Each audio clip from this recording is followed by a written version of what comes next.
Hey everybody, this is TheBigDowdy here. I'm going to make a quick video over here talking about a small tragedy of mine today. I went shooting with my buddy Micah and had out my Smith & Wesson Model 629, and first shot that this here happened.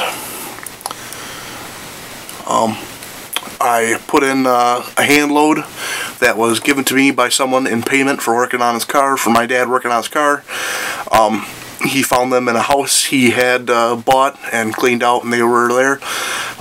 He himself was a hand loader, so we assumed that they were his hand loads, and he's always done really good hand loads for us before, but turns out he really didn't know what was in them and neglected to tell us that. It's unfortunate, but I knew the risk when putting hand loads in my own gun, so but there you go. Let's see, the cylinder still turns and everything, but the cylinder is locked closed. Frame is wasted, cylinder is irreparable, and the only thing salvageable is the barrel. Which, if they're going to rebuild it at Smith & Wesson, it's still going to be an expensive fix if I want to fix it. But there's just the frame bent. The rear sight came flying off. Couldn't even find it. Couldn't even find the rest of the cylinder either. And that's a better close-up, I guess, of the cylinder there. Crack all the way through. Even on the frame up here, started ripping the frame. This was actually the first shot that went off.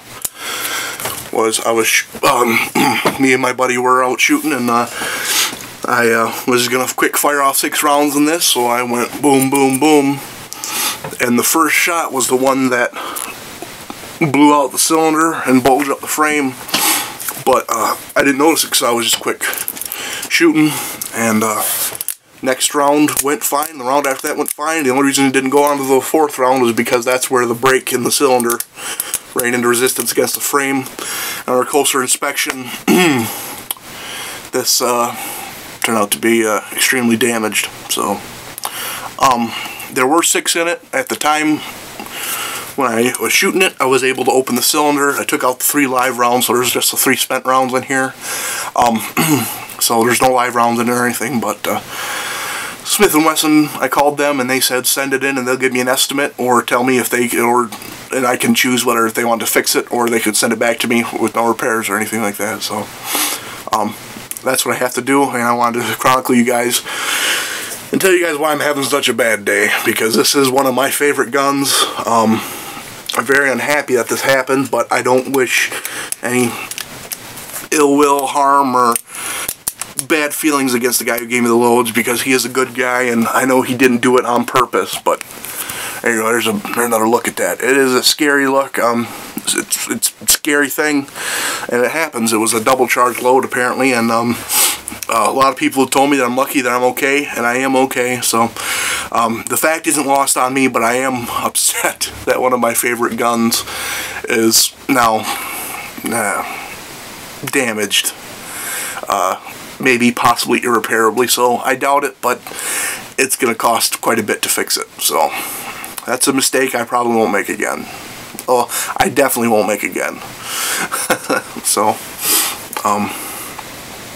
this is TheBigDowdy here. I'll get you a few more close-ups, saying that be very careful of which hand loads you use, because this could happen. And that is quite a doozy. Okay, so try and have a nice day, because I know I haven't.